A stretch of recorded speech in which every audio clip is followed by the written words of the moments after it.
and welcome to Quays News. Thank you for joining us on the programme today. I'm Darcy Jackson. And I'm Daniel Carrick. Here are your top stories this evening. As the cold weather arrives, food banks are under more pressure to deliver with the cost of living crisis.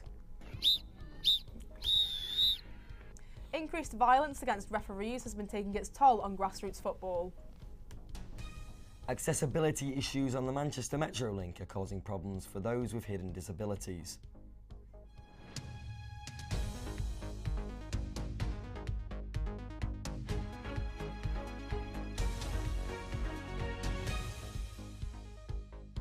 Now, we all know it's getting much colder at the minute, and the Trussell Trust are predicting that they'll have to provide over 1 million food parcels in the UK. That's actually double from last year, which means it's all hands on deck for Salford Food Bank. Max Hayes has this special report. As autumn falls, prices continue to rise. Food banks all around the country are preparing for another incredibly demanding period towards the winter months. The cost of living crisis is affecting many, with some struggling to put food on the table. Salford Food Bank begins preparing food packages which contain items such as rice, tinned fruit and toiletries to distribute out across to their 8 different centres throughout the city. Yeah, so Salford Food Bank's been going for just over 10 years now. Slowly growing as unfortunately the need across Salford has got bigger and bigger. We've got 8 distribution centres all across Salford where we take the food parcels to and people can come to. This winter, the Trussell Trust is forecasting that over 600,000 people will need its support from food banks and distribution centres. And right here in Manchester this time last year, over 31,000 parcels were handed out. That's the highest ever figure, and it's still expected to rise. Other data released by the Trussell Trust also showed that over half of working families in the North West that are claiming universal credit ran out of food over the past month and were unable to afford essentials. The work Salford Food Bank achieves wouldn't be possible without the team of volunteers and any donations they get through the door. So we have different slots of volunteers come through the week. We have about 6 or 7 volunteers in each slot each day. This wouldn't work without all the hard work of so many volunteers that just go above and beyond every single day. Thank you. Here I'm helping 74-year-old Tony Wood put together a food parcel. Tony's been volunteering for over 3 years now and is full of enthusiasm for the work Salford Food Bank do. However, he tells me the demand is greater than ever. Public and businesses are so generous in terms of what they need, but the need is there in abundance. So although we receive so much in donations, in itself it's not enough. And as the winter approaches, everyone here at Salford Food Bank braces themselves for more demand each and every day. Max Hayes, Quays News, Salford.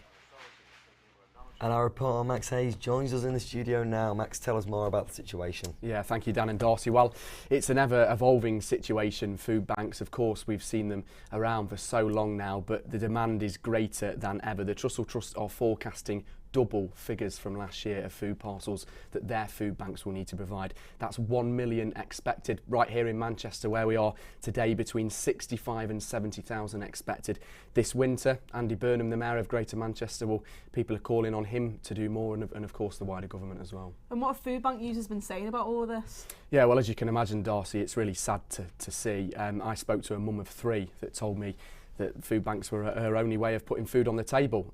She said that she feels embarrassed to go to places such as Salford Food Bank, but she has no other choice. Remember, the big stat is that 23% of people that claim universal credit here in the North West are unable to afford key essentials. That's things such as rice, pasta and even toiletries as well. It's really tough. How are the local authorities expected to act? Yeah, well, of course, like I say, Dan, people are expecting the government to do more this winter. We see the Conservative government aiming to almost increase more food banks across the North West or even the wider country. But Andy Burnham, to be fair with him, has created more projects in the North West than any other mayor in the UK for food banks. That's new research actually revealed the other week. So Andy Burnham expected to do more, but obviously many people just left thinking kind of they're going to have to go to a food bank because the demand is greater than ever. Well, thank you very much, Max. Thank you. The second inquest into the death of 17-year-old boy has concluded that he was killed unlawfully. Yusuf Maki was stabbed to death by his friend in Hale Barns near Altrincham. Joshua Molnar said his attack was self-defence and was cleared of murder and manslaughter. A World Cup winner and Manchester United legend. Tributes are being paid around the country to Sir Bobby Charlton following his death at 86. With an England goal-scoring record that stood for 45 years, he'll always be seen as a legend of the game. Current Manchester United manager Erik ten Hag believes he set the standard as a Manchester United player. A legend, a giant, not only for Manchester United, but for in Mondial football. And so his legacy was, so what he left were the standards, the high standards we have to live here every day. And finally, ahead of Halloween, what if we were to say a place near you is haunted? According to research, Salford takes the crown for being the most haunted city in the UK. Now, Darcy, have you ever played grassroots football? Well, I was actually in my Year 6 primary school football team, but I also used to go every Sunday to watch my brother play grassroots football, so yeah, it's been a big part. Wow, we absolutely love grassroots football, doesn't it? It's the Absolutely, growing yeah. heart of the game. However, an increase in abuse toward referees has been impacting games across the country, with more matches being cancelled every week. With no clear end in sight, our reporter Leo Christian went to find out more. To many children, grassroots football is the heart of their weekend. However, abuse to referees is causing a decrease in their games at the weekend. I caught up with some referees to hear what they had to say.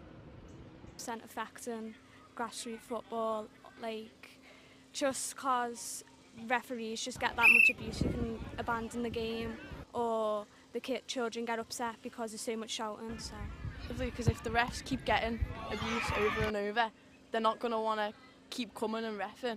So there's going to be no ref for the players to play football. I think the parents just need to realise that they have to respect the ref, and us ourselves are only children as well, trying to enjoy the game. Having worked as a referee myself for over 5 years, I know firsthand what it's like to receive abuse from managers and parents on the sideline of a football pitch, and therefore can relate to the young referees who are coming here receiving abuse when they don't need to be and wanting to quit football altogether, meaning young kids, young boys and girls are missing out on their football with their friends. Just yesterday I got threatened by a parent. Told me he'll see me in the car park. The parent who threatened me yesterday was screaming at his kid the whole game. The kid, you could tell the kid just doesn't want to play football, and it's just ruining the kid's experience. It's ruining my experience as a referee, and it just ruins the game altogether. If the parents are giving abuse, then it runs onto the kids, and then the kids think that they can do it, and then the refs don't want to do it, and it just gets worse and worse and keeps snowballing, I guess. However, it's not just referees targeted by the abuse, but league runners as well, as I found out when I spoke to Adam. Example of 2 weeks ago, there was a kid referee got some stick, and he didn't want to come this weekend to referee, so we've had to cancel 4 games, which is 8 teams. So if you have 8 teams with a squad of 12 players in, you're talking over 100 kids who have not played football this weekend because we can't get one referee, and that's because of one adult 2 weeks ago. So if that one adult impacts 100 kids, if that happens northwest wise, you're talking 10 adults can have an impact on thousands of kids. It's the powers that be above us that need to take better control, and we're okay here because we're a private venue, we can ban the parent, but that parent will then just go to his kid will go to another team in another league, and that'll impact the referee again at that league. So we need to stamp it out from source. A lot of children, this is their release, this is their time to be with their friends and run. Without your referee, you don't have a game. A little bit worse. My daughter reffed when she was young, and she actually stopped reffing because of a manager approaching her on the pitch. So as grassroots football continues to take an impact, one must wonder what more could be done to stop abuse to referees. Leo Christian reporting for Quays News in Merseyside. Let's Talk Braids is a place where braiders can connect, make industry friends and become better leaders of the hair industry. Our reporter Marion Tabagoma went to take a look. Looking for the perfect protective hairstyle can be very hard when you have no guidance or help, and looking for a professional braider can be very difficult when there's a lack of them in the UK. Only 0.5 of salons in the northwest can accommodate people with afro hair according to data.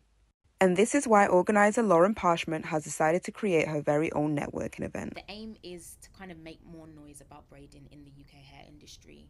We're kind of like a little lost section of hair at the moment where, you know, you've got UK hair, then you've got Afro hair, and then you've got braiding, wig styling, etc., etc. Make a bit of noise, get people more aware of braiding, get people into braiding, you know, persuade people to, you know, look at events like this and say, oh, I think I want to be a braider. The Lord Mayor of Manchester also joined us.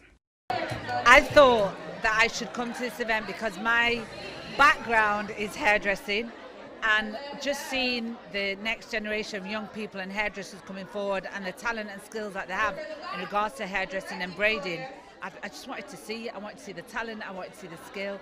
For the organiser, this was a brilliant way to enlighten black culture during this month. This is where the event was held with over 100 braiders from around the UK, and most importantly, a panel talk by experts who know and specialise in Afro hair. The panel talk included sponsors who shared their own experience with their hair businesses and received an engaging audience when discussing real-life challenges black braiders experienced over the years. Blackish and more, I think about how barbering started, I think about where braiding came from, the culture behind it, ancestors. I think of the power, I think of positivity. Yeah, the fist, the fist. Yeah. Power to the people. Networking and making industry friends is what matters to the braiding industry. Marion Tabagoma, Quays News, Salford. The Manchester Metrolink is one of the biggest tram networks in Europe, which makes it easy to get around the city. But it's not so simple if you have a hidden disability, as our reporter Rhiannon Healy-Provost explains. There are around 67 million people in the UK, with around 2 million in Greater Manchester. The county's Metrolink network is well known. But how accessible is it for those with hidden disabilities? This is a sunflower lanyard, and this is a badge from Metrolink's Please Offer Me a Seat initiative. Both are used to indicate that somebody may need extra assistance. I asked members of the public if they know what these are for. I do not, no. I feel like I've seen that one before. The badge? Yeah, and I feel like it's just for like elderly people or disabled, like to have a priority seat. Yeah. I have not seen that badge, the lanyard though, before. The lanyards, the sort of hidden disability lanyard, to sort of let people know that you might have sort of further accessibility needs. Yeah, I think there could be more done, obviously. Yeah. Because, you know, not everything is as accessible, and obviously this doesn't usually help sometimes because some people aren't as nice. 1 in 5 people in the UK have a disability, 80% of which have a hidden disability. That's around 10 million people. Hidden disabilities are not immediately noticeable, so with this stick, I am disabled. But without this stick, I am still disabled. I took to the tram network to see if Metrolink's initiative works. On the first journey, I did not wear the badge but had my stick. I stood for my entire 40-minute journey. On the second journey, I wore the badge and had my stick. Again, I stood the entire 40 minutes. Despite increasing attempts at making public transport accessible for everyone, it seems society hinders the ability to make it accessible for everyone. Rhiannon Healy-Provost, Quays News, Salford. This week, Manchester Cathedral are doing their part to help tackle racism and hate crime within the community. They're hosting an event which is open to everyone. Beverly Segunda has this report. Thank you, good afternoon. I'm here outside of the Manchester Cathedral where the Thomas Clarkson Day event in collaboration with the Challenging Hate Forum will be taking place tomorrow from 2:30 to 4 p.m. Now this is all happening because in 1787 Thomas Clarkson himself gave a speech inside of this church with a packed audience to discuss the opposition against the transatlantic slave trade. Now many know that the slave trade did cause different types of issues within the community such as discrimination, racism and the effects of modern day slavery that we now face. They will now have a speaker, Elizabeth Cameron, who will be giving her take and opinions. She is the local inclusion charity worker and she hopes to eradicate these issues within the community by having an open discussion and debate. To celebrate Black History Month, the Langworthy Cornerstone Community Centre has organised an annual event to bring together the community. Our reporter Sabrina Ephraim went to find out more. Love, peace and happiness is what many think of during the time of Black History Month, an occasion to appreciate the struggle of the past generations for freedom. I'm here in Salford today to celebrate with the community a month that marks Black history in the UK.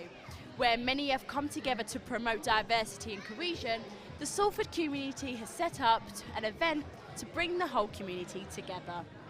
And everyone's here united, everyone's enjoying the music, the food and the culture that Black history have brought into the UK.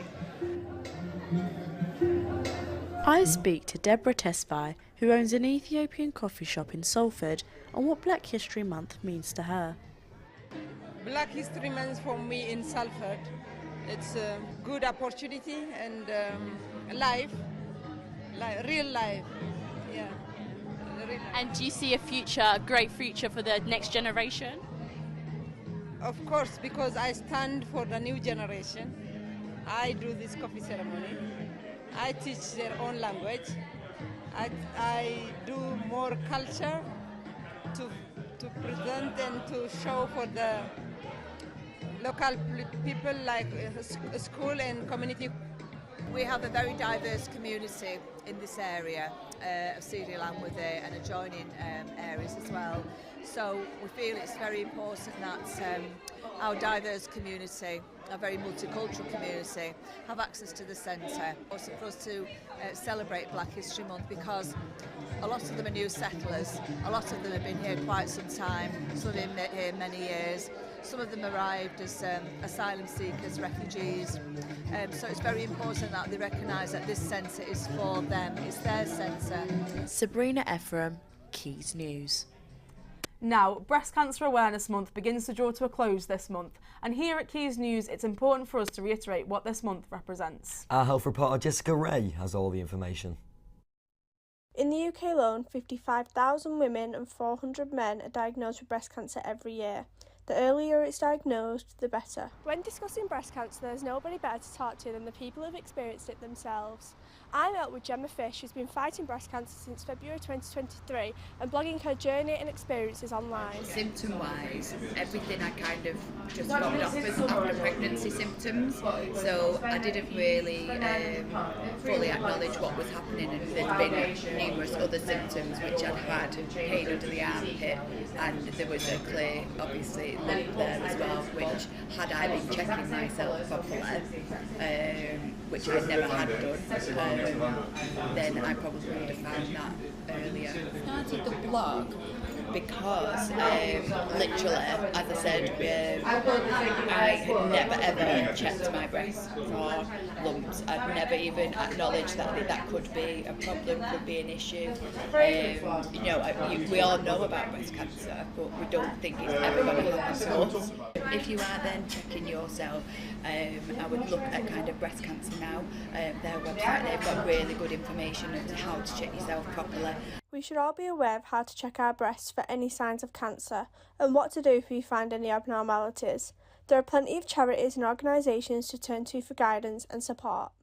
Breast Cancer Awareness Month is incredibly important to Macmillan Cancer Support because what we want is for people who do feel any signs and symptoms like lumps or maybe a change in the appearance of the breast to think, okay, this is probably nothing, but let's go to the GP, let's book an appointment and let's just get it checked out. If you've been recently diagnosed, then there's lots of support there for you. There's our Macmillan helpline on 0808 808 0000. Being aware of your own body and checking yourself regularly is key when it comes to early detection. Touch, look and check. Jessica Ray reports, Quays News. That is all we have time for today. Thank you for joining us. We'll be back next week with another Quays News at 5. Goodbye.